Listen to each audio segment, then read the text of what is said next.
नमस्कार दोस्तों, मैं डॉक्टर एपी कुशवाहा स्वागत करता हूं आपके अपने यूट्यूब चैनल में। दोस्तों, आज हम बात करेंगे किलोइड की और इसके कारण की ये बनता क्यों है, इसके मोस्ट कॉमन साइट क्या होती हैं और इसके सिम्टम्स क्या होते हैं और इसकी कुछ इफेक्टिव होम्योपैथिक मेडिसिन के बारे में देखेंगे। दोस्तों, ये किलोइड बनता क्यों है, इसके पीछे कारण क्या है। देखिए, अगर जब भी हमको कोई चोट लगती है या किसी प्रकार से कोई इंजरी होती है, तो उस इंजरी को ठीक करने के लिए या उस घाव को ठीक करने के लिए कोलेजन फाइबर्स बनते हैं। दोस्तों, अगर ये कोलेजन फाइबर्स का प्रोडक्शन अगर ज़्यादा हो जाए, एक्सेसिव प्रोडक्शन हो जाए, उस कंडीशन में किलोइड का फॉर्मेशन होता है। दोस्तों, एक टर्म और आती है हाइपरट्रॉफिक। देखिए, हाइपरट्रॉफिक स्कार, जो हाइपरट्रॉफिक स्कार है वो बहुत छोटे रहते हैं और जिस एरिया में इंजरी होती है वहीं तक सीमित रहते हैं, जबकि किलोइड थोड़े बड़े रहते हैं और ये आसपास के जो टिश्यू रहते हैं इंजरी के, उन्हें भी अफेक्ट करते हैं। किलोइड की अगर हम कॉमन साइट की बात करें कि हमें ये सबसे ज़्यादा कहाँ देखने को मिलते हैं, तो ये हमें सबसे ज़्यादा चेस्ट पे देखने को मिलते हैं। इसके अलावा ईयर लूप्स पे देखने को मिलते हैं, शोल्डर वाले पार्ट में ज़्यादा देखने को मिलते हैं, बैक पे देखने को मिलते हैं। इसके अलावा चिक पे यानी कि गाल पे देखने को मिलते हैं। मैंडिबुलर जो एंगल रहता है वहाँ पे हमें ज़्यादा देखने को मिलते हैं। अपर आर्म में बहुत ज़्यादा देखने को मिलते हैं। इसके अलावा नेक पे ये सबसे ज़्यादा हमें देखने को मिलते हैं। दोस्तों, इसके पीछे कारण क्या है, कॉज क्या है, यानी कि ये किलोइड डेवलप क्यों होती है, इसके पीछे कारण क्या है।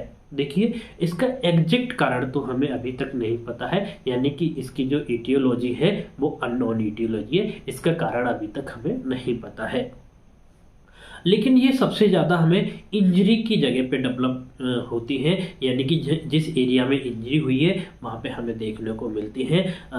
इंजरी की वजह से जो स्कार बनता है वहाँ पे आगे जाके कई केस में किलोइड डेवलप हो जाते हैं। इसके अलावा अगर कोई व्यक्ति जल गया है, जलने के बाद जो जलने का जो स्कार बना है वहाँ पे किलोइड डेवलप हो जाते हैं। चिकन पॉक्स का अगर कोई स्कार है, किसी को चिकन पॉक्स हुआ है, उसके स्कारिंग हो गई है, स्कार बन गया है, आगे जाके वहाँ पे किलोइड डेवलप हो सकता है। इसके अलावा अगर किसी को एक्ने हुए यानी कि मुहासे हुए हैं और उनमें कोई स्कार फॉर्मेशन हो गया है एक्ने का, उसमें भी आगे जाके किलोइड डेवलप हो सकता है। इसके अलावा कई लोगों के जो ईयर पियर्सिंग करवाते हैं या फिर बॉडी में कहीं भी पियर्सिंग करवाते हैं, उसकी वजह से भी वहाँ पे भी किलोइड डेवलप हो सकता है। इसके अलावा स्क्रैचेज हो गया है या इंसेक्ट ने काट लिया है, इंसेक्ट बाइट हुआ है, उसकी वजह से भी इसका किलोइड फॉर्मेशन हो सकता है। इसके अलावा कोई इंजेक्शन लगा है, जैसे वैक्सीनेशन हुआ है, वैक्सीनेशन का अगर कोई स्कार बना है, वैक्सीनेशन साइट पे भी हमें किलोइड का फॉर्मेशन देखने को मिल सकता है। कई लोग टैटू बनवा लेते हैं, टैटू की जगह पे भी किलोइड का फॉर्मेशन दोस्तों हो सकता है।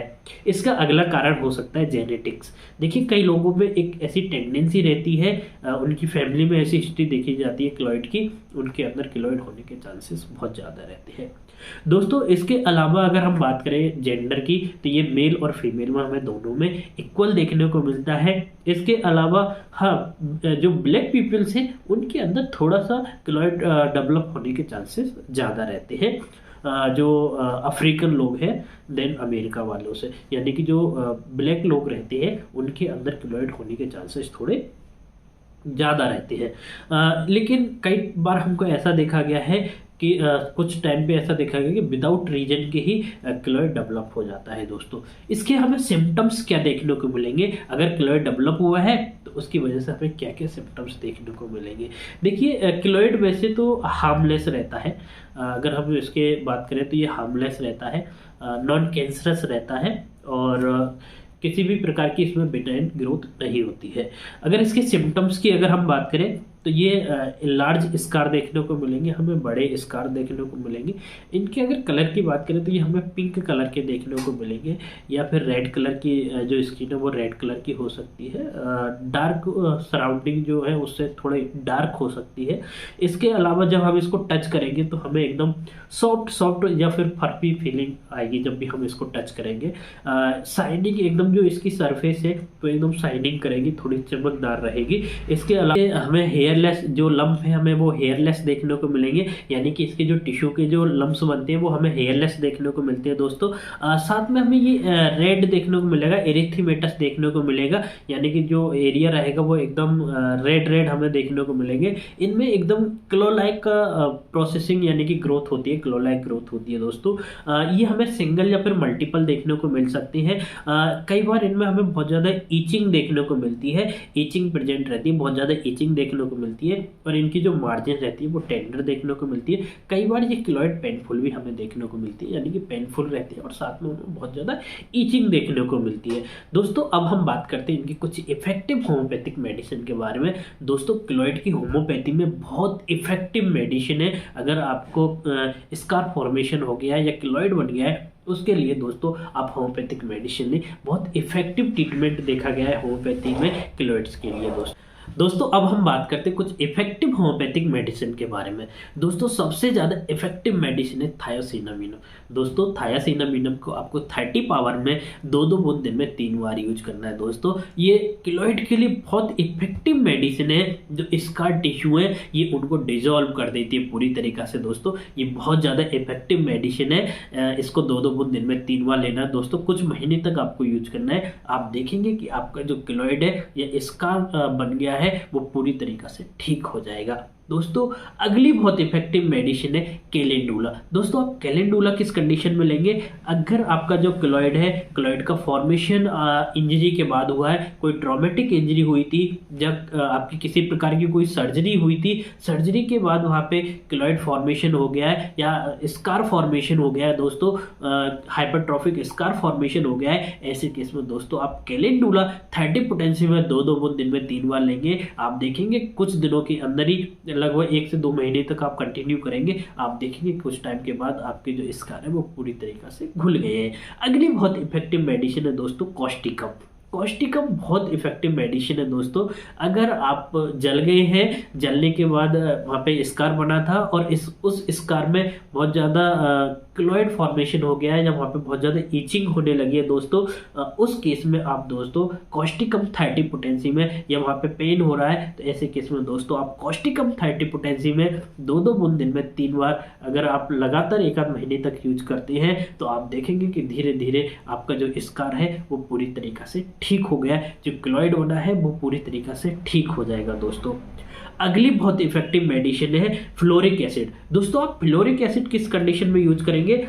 अगर आपका जो किलॉइड है उसमें बहुत ज़्यादा ईचिंग हो रही है और गर्मी से उसकी जो प्रॉब्लम है वो बढ़ रही है, यानी कि ईचिंग जैसे गर्मी पड़ती है वैसे वैसे बहुत ज़्यादा होती है, गर्म से वहाँ पे ईचिंग बहुत ज़्यादा होने लगती है, ऐसे केस में दोस्तों आप फ्लोरिक एसिड 30 पोटेंसी में 2-2 बूंद दिन में 3 बार यूज करेंगे दोस्तों।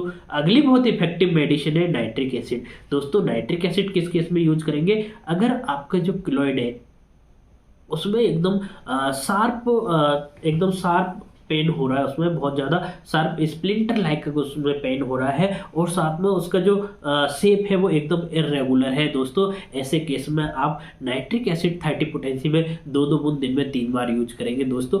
आप देखेंगे कुछ ही टाइम के बाद आपका जो किलॉइड है वो पूरी तरीके से डिजोल्व हो गया है दोस्तों। अगली बहुत इफेक्टिव मेडिसिन है थूजा। थूजा दोस्तों आप किस कंडीशन में यूज करेंगे?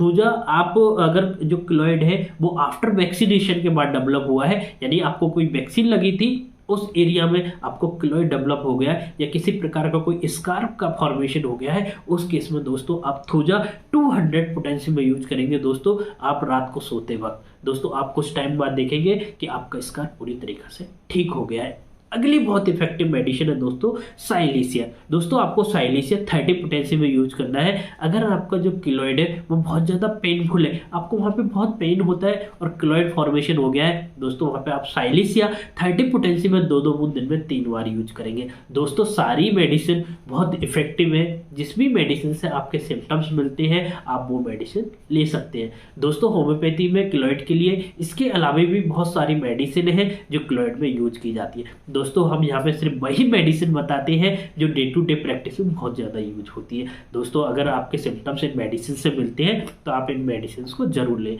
अगर आपके आसपास में कोई होम्योपैथिक डॉक्टर साहब है तो आप उनसे मिलकर ट्रीटमेंट अपना ले सकते हैं, या आप हमसे कॉन्टैक्ट करना चाहते हैं या हमसे ट्रीटमेंट लेना चाहते हैं तो आप दिए गए हमारे व्हाट्सअप नंबर से हमसे कॉन्टैक्ट कर सकते हैं।